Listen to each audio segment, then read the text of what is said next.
Week 2 is officially in the books, which means there are a ton of places to get an advantage on the waiver wire and pick up those actual breakout players because there is a bunch of them. And that is exactly what I'm going to give you guys in this video, as well as a detailed list of some defenses we can pick up off the waiver wire and stream to get a very good week out of, and one special, very deep sleeper I want you guys to see at the very end of the video, so make sure to stick around for that. And as we get into it, please go ahead and hit that like button. We have our very beautiful like goal right here. It would mean a ton to me as a person, and hit that subscribe button while you're down there. I'll let these videos do the talking for me though. Very quickly, here's a list of players that should already be rostered. If they're not, go ahead and double check your waivers because I guarantee you they should be your number one priority. Starting out with Zach Charbonnet. Kenneth Walker has been rumored to miss more than just 1 week from his injury, and if that is true, he's going to be a startable player every single week in Kenneth Walker's absence. Number 2, Rashid Shaheed. This is a guy also rostered in about 60% of leagues, but there is still a chance he's out there for you. We got to remember Carr was playing through injury last year. Yes, it was pretty minor and he played through the whole thing, but it was definitely affecting his game, and now we have the Clint Kubiak offense in here making this team just so much better, and it really is helping Rashid Shaheed. He doesn't have the most target share, and if we are picking up Rashid Shaheed, you have to understand he's not going to be a volume guy. It's never been what he is. It's not going to happen now. If you look at week 1 and 2, he had 3 and 4 receptions in those games, but put up 74 and 96 yards. So that's kind of what you're going to be expecting. He's going to have those weeks where he does bust and get 5 fantasy points, but it seems to be more often than not, he's going to have a positive game, especially with how this offense is looking. But if you do need a quarterback, please go ahead and check if Baker Mayfield is still there as soon as possible. He had a very good game, 20 fantasy points, despite having an interception and a fumble, and 12 completions. That is absolutely insane. He has very good receiving weapons to keep him relevant, obviously, and the run game is a little bit slow. Rashad White is not a very efficient running back. Now it's being split with Bucky Irving. That just means even more pass volume for him. It's a great offense, as well as Khalil Shakir. He hasn't had the craziest season so far, 10 points in pretty much both of his games, but you want to know why he's been the most consistent wide receiver. He is the slot guy, and that is exactly what we knew was going to happen coming into this year. He had 42 yards in week 1, 54 in week 2, and has just been relatively solid and consistent those 2 weeks. Now, he's not going to have crazy breakout games, more than likely, but he has a very positive 3-week stretch of games coming up here against the Jaguars, Ravens, and Texans. I would be picking him up now. This Bills wide receiver room still necessarily isn't solid yet. We don't know who the real one is going to be. I assume it's going to be Keon Coleman, but Khalil Shakir is definitely going to have a role if he's a slot wide receiver, which he will be the rest of the season. But the number 1 pickup off the waiver wire in this week in a backfield that everybody has been very scared about is going to be Carson Steele and possibly Samaje Perine. I have good and bad news for the situation. The bad news is that Isaiah Pacheco left the stadium after Sunday in a walking boot. He is most likely going to be placed on IR with a fractured fibula. He's not going to play for a good amount of time. But this means whether you have Pacheco or not, you are going to need one of these backup running backs. And the good news is that both of them are rostered in less than 5% of leagues, so it should be relatively easy to go get them. But the real question is, who are we going to pick up? And my answer to you is both. Try to get either one that you can, and I'll explain it, and then you guys can make that decision for yourself on who you would rather have. Samaje Perine and Carson Steele are both going to be split 50-50 in this backfield as far as usage goes. Maybe not necessarily snap percentage, but Steele is going to take those early down short yardage rolls. Samaje Perine is going to take the 3 down, the 2-minute drill, and most likely the red zone roll. We saw Carson Steele fumble last week, which makes me kind of think that's not going to happen, and Samaje Perine is just a bigger running back. So it looks like Perine might be that guy we want, but Carson Steele is kind of the future. He's 21 years old. Perine is 29. And you can make the argument that if we don't have a very good Isaiah Pacheco in this backfield, the Chiefs are going to revert back to their let's give Patrick Mahomes 40 pass attempts a game and just really stick to the pass game. They've done it before. They don't necessarily need a very positive run attack to be good. And obviously in that instance, it's going to help Samaje Perine. I do think it really comes down to who ends up getting this red zone role. In my opinion, that's going to be Samaje, but we will see in the weeks coming. I think he would be the guy I want. He is rostered in more leagues, though, so it might be kind of hard to get him. But Carson Steele will get a majority of the touches in this offense as far as carries go. It's just a question of can he get that red zone work. But I want you guys to let me know who you're going to be picking up out of this backfield. But another group of one team that's just really been going through it is the Rams, and we need to be picking up one of these wide receivers. Again, we have Puka Nacua on IR. We have Cooper Kupp leaving the game in a walking boot as well. It is a very good chance that he misses a good amount of games. And I'm taking my shot on any of these wide receivers I can get. Demarcus Robinson, Tyler Johnson, Jordan Whittington even. Because this Rams offense is top 5 in passing attempts and passing yards. Their entire pass game is very, very good.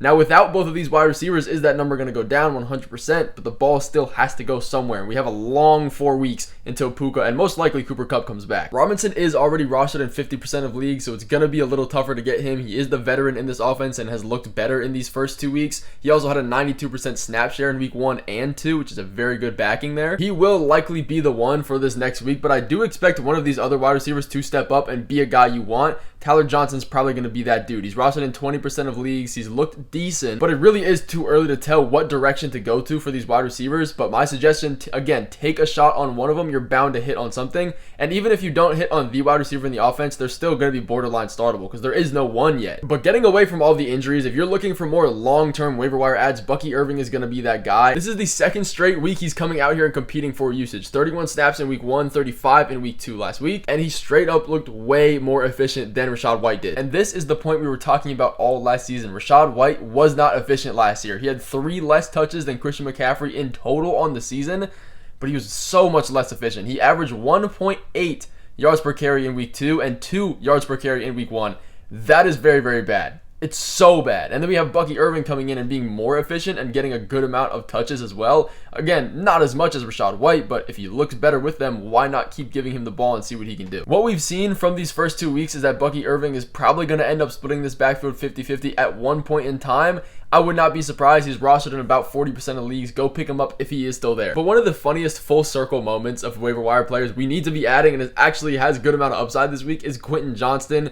And I can't believe we're saying this after all of the hate he saw last year. And looking past the 2 touchdowns and 22 fantasy points, there is really some numbers here that we can get behind. He just had back-to-back weeks with at least 5 targets and a 70% snap share bumping up to week 2. And one thing that not enough people are really talking about is that Justin Herbert is still a very good quarterback. He had a couple good throws that were very impressive, and if Patrick Mahomes would have made those, it would have been all over the place. But it's not, because it's Justin Herbert and the Chargers, and they're kind of a forgotten team right now. We do have to understand that they are still a run-first team. That is their identity, but the ball has to go somewhere when they do pass, and there really isn't much target competition out of Ladd McConkey, and you can make the argument that he's not necessarily the biggest target hog, and he is still a rookie. He probably will still be this one, but Quinten Johnston has very much of a role as the number 2. And as we saw last week, he was a big red zone threat. He's 6'4", saw a bunch of red zone targets. Usually that goes to the tight end as far as red zone threat goes.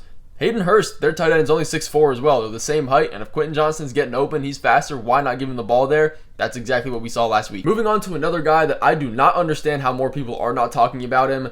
It's Josh Downs. This guy was having a bunch of rave in camp. We have A.D. Mitchell in this offense as well, likely going to be outpacing Alec Pierce for that wide receiver 3 role. They have a similar play style. Josh Downs is going to be this wide receiver 2 regardless. And the reason I say that is because he was on the field 70% of the time in 2 wide receiver sets over Alec Pierce. That's a great number. And we got to remember, when we dial the time back to his rookie season, after week 3, when he had an 80% route participation or higher, he had a 25% team target share. On average. That is amazing. That is very, very good. Now, that was obviously before he got injured halfway through the season, but that was still a very good stretch. There's a real chance that he does play in week 3. He was 50-50 to play in week 2. I do think it's a little bit of a stretch if they put him in and we start him. We're not going to be starting him in week 3 as of right now. You still want to be putting him on your bench before the hype starts happening. And speaking of hype, you also do want to be considering going out and getting Hunter Henry, but this is a guy I'm a little bit more hesitant on. You look at the fantasy points though, you can't really pass that up. 15 fantasy points, 12 targets, 8 receptions, 109 yards.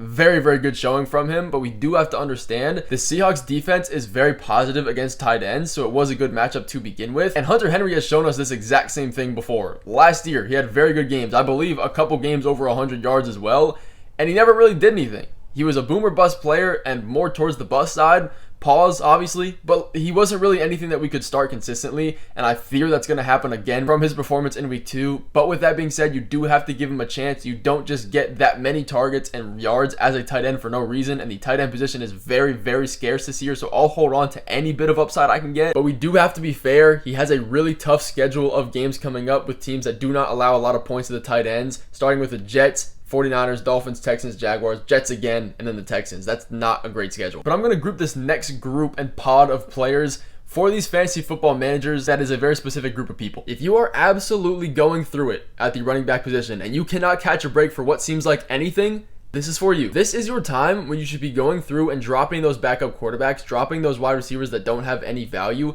and picking up a backup running back that will have value if their starter gets injured. Now, usually this isn't a great idea because it's just burning a hole on your bench for a player you can't start. But if you are really going through it at the running back position, you need to be 1 week ahead. If you were a week ahead of Puka in his breakout season, if you were a week ahead of Nico Collins, it's just how it works. So you need to be grabbing these guys. And we already saw the same thing happen with CMC and Jordan Mason. He's now a top 10 running back every single week we need to be starting. So with that being said, if you are very much going through it at the running back position, go through and pick up Braylon Allen, Antonio Gibson, or Tyler Algier. Because if Breece, Ramondre Stevenson, or Bijan do get injured, all three of those guys will be plug and play top 10 running backs every single week. Yes, they have very little value on their own, but it's going to help you out tremendously. Look at Braylon Allen. He put up 20 fantasy points, 2 touchdowns, 4 targets, 7 carries. He had a very good game, so he's a little bit less of a handcuff as the rest of these guys. I do think that was a bit of a fluke game. We're not going to be starting Braylon Allen while Breece is still healthy, but he's definitely going to be the guy that more people go with ahead of these other players. Obviously, last week showed us that he will be the bell cow running back if Breece Hall gets injured. He has a ton of upside on his own. Moving down to Antonio Gibson, he was very, very efficient in what he saw last week. He only had 24% of the snaps compared to Ramondre Stevenson. That's 16 plays. On those 16 plays, the 16 times he touched the field, he had 11 carries for 90 yards. That is very good. Again, showing us he will be that 3-down back. He gets receiving work as well. He did in Washington. He's a very good pass catching back, similar to what Ramondre Stevenson is. But again, while Ramondre is healthy, he is a very good, very efficient running back on his own. And then for Algier, he's playing tonight, probably right now as you're watching this video. So this could change if Bijan does get injured right here, or if he just has a really good game and gets a ton of usage, people are going to be picking him up. We want to be 1 week ahead. Tyler Algier had a very good rookie season. We cannot forget in that back half of the year after their bye week, he was averaging 100 yards on the ground. He had a 1,000-yard rushing season. But for part of the video you guys have been waiting for, the one insane waiver wire ad I promise you nobody is looking at, and that's not for the wrong reasons. The Panthers just announced that Bryce Young will be sitting for Andy Dalton. This has some potential. Now, I'm not going to come out here and say pick up Andy Dalton and that he's going to be the next Patrick Mahomes and be a great quarterback and make all these wide receivers fantasy relevant, but we are going to be going ahead and picking up Adam Thielen from the Panthers right now. He had 94% of the snaps played last week. He has a very good route participation rate. He has the second most steady target share behind Quinten Johnston from these first 2 weeks. But Andy Dalton might just be enough to get them 13 points in a game. And if they can move the ball, there's going to be fantasy points going somewhere. And in 2023, Andy Dalton and Adam Thielen did play together. So they have the most chemistry on this team. He's likely going to be that #1 guy he looks for in his first read targets. Now, by no means, do not go out and be starting Adam Thielen in your rosters, but you should be picking him up because if Andy Dalton does on some chance look good and start for more than 1 week, that's probably going to make these fantasy wide receivers more valuable. And my bet is that Adam Thielen is that #1 guy. So it is a long shot. It is a snipe, but we do have to be one step ahead. If he doesn't do anything, go through and drop him. There's going to be a bunch of good waiver wire players the next week coming up, so it really is no harm, no foul. But I do think there is a very good chance for high upside here. But I cannot leave you guys on that. Some rapid fire defenses we do need to be going through and picking up. #1, most easily, your #1 ad for the defenses should be the Raiders. They get a matchup against the Panthers, speaking of them, who are just not good. Even with Andy Dalton, their team isn't going to be great enough to not pick up the Raiders defense against them. Last week, the Chargers defense put up 11 on them. The week before that, in week 1, the Saints put up 9. And the Raiders defense is pretty good on their own. They've had 2 relatively tougher matchups these first 2 weeks. They also have a really favorable rest of season schedule, so they are an ad now for this week and pretty much the remainder of the year too. They are my #1 defense for this week, but if you can't get your hands on them, go through and get the Tampa Bay Buccaneers. Again, they get a great matchup against the Broncos here. Not a great team that looks like they're still starting pretty slow. They are dealing with a little bit of injury, but they should be good enough to be a start next week. They're projected for about 8 points. And another one is the Packers over here against the Titans this week. Another offense that has not really put it together. They got the weapons, but they just don't look great. I have them projected for exactly 8 fantasy points this week. I do appreciate you guys watching this video all the way through. I will be posting my waiver wire traps video coming tomorrow. So if you want to know who not to pick up on the waivers, make sure you are subscribed for that. And I will see you in that video coming soon.